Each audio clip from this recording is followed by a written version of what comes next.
Olá pessoal, tudo bem com vocês? Na aula de hoje a gente vai fazer um compilado geral dos outros processos que ficaram faltando falar, né? São processos mais simples, não menos importantes do que os outros, mas como são mais simples eu deixei para fazer um compilado geral desses processos nessa nossa última aula. Então a gente vai falar dos outros processos que ficaram faltando falar e a gente finaliza os nossos estudos a respeito do tratamento de água e na próxima aula a gente vai começar já a ver os sistemas de esgoto. Então vamos lá?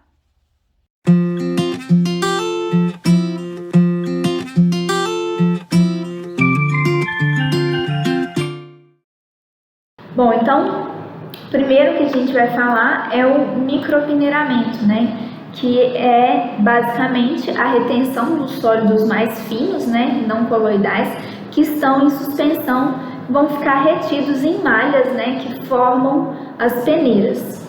Bom, são malhas com diferentes aberturas que vão reter essas partículas, né?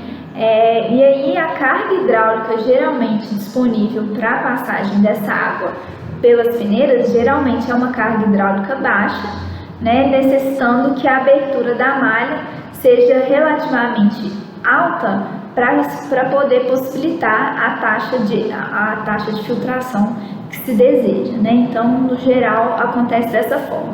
Quando se tem um sistema de bombeamento para a passagem dessa água, aí a carga hidráulica é maior, né? Então possibilita a remoção de partículas menores, porque as malhas vão poder ter tramas mais finas.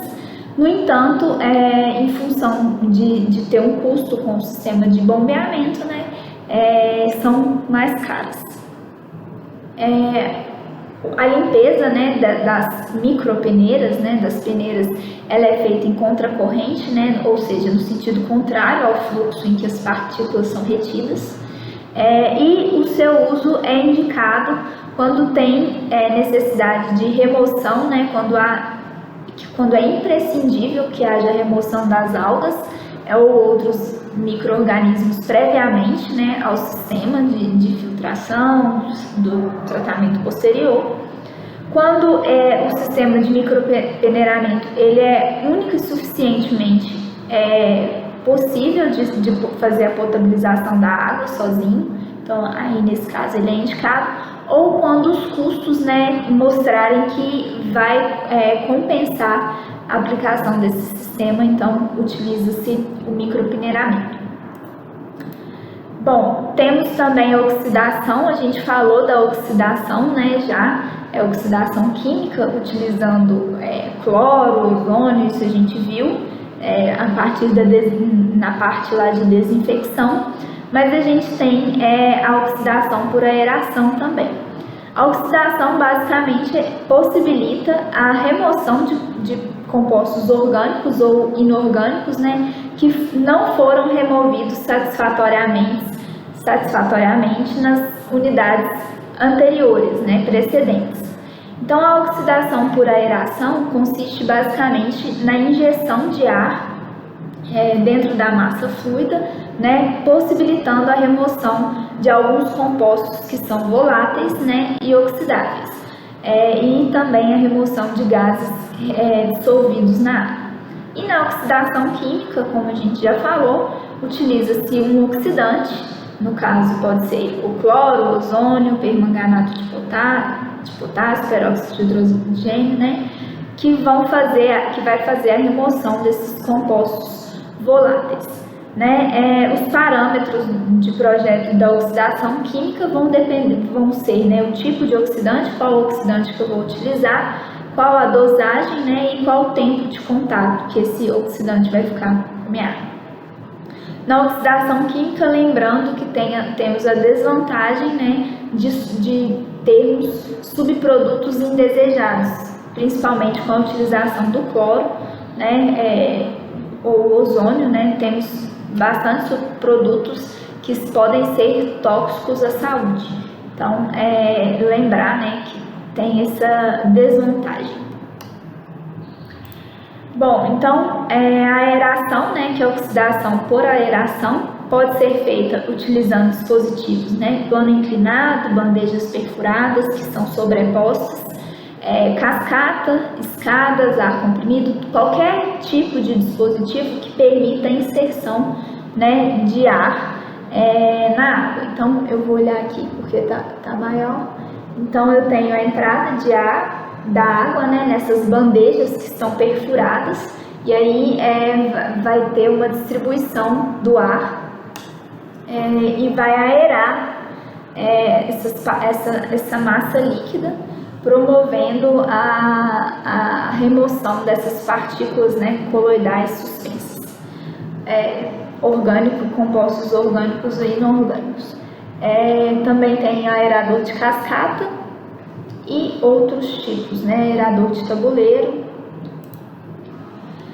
A adsorção é outro processo, né, para tratamento da água. Geralmente utiliza-se um adsorvente, né, que ele vai se ligar às partículas, né, removendo compostos orgânicos e inorgânicos indesejáveis. Então, esse adsorvente ele se liga à partícula que vai ser removida, né, através de ligações de hidrogênio, interação de polo ou forças de Van der Waals. Normalmente utiliza-se, né, como substância dissolvente o carvão ativado e a alumina. E a gente vai falar um pouco do carvão ativado porque ele é o principal adsorvente utilizado no Brasil. A capacidade adsorvente do carvão ela depende, né, da água bruta, da temperatura da água e do pH. Da superfície específica do carvão. Então aqui a gente tem o carvão comum, né, e o carvão ativado ele tem maior quantidade de poros, né, poros maiores que vão se ligar aí a essas substâncias. E depende também do poluente que vai ser removido.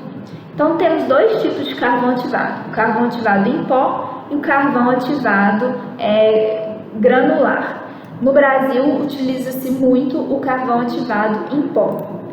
Qual a diferença desses dois, né? Cada um tem sua vantagem e desvantagem. O carvão ativado em pó, né, ele precede as unidades de tratamento, né? Exige um menor investimento, maior flexibilidade por ser em pó, então a sua dosagem é mais fácil de ser alterada. Algumas desvantagens: remoção menor de orgânicos voláteis com relação ao carvão granulado, maior volume de lodo, né, porque esse carvão ele está em pó, ele vai solubilizar ele dentro da água. Os dados de projeto, né, vão ser a dosagem, o tempo de contato, a eficiência da mistura e o grau de interferência com os outros produtos. Já o carvão ativado granulado, né, ele é feito uma coluna desse carvão, a água passa, né? Então, geralmente, as vantagens: pode ser reaproveitado após a sua regeneração, né? E possuem o seu parâmetro de projeto principal é a vida útil do carvão ativado. Quero que vocês deem uma olhada no livro do Marcelo Libânio, né? Fundamentos de qualidade de tratamento de água. Caso tenha alguma dúvida, eu estou disponível para tirá-las, né? E muito obrigada pela atenção e a gente se vê na próxima semana.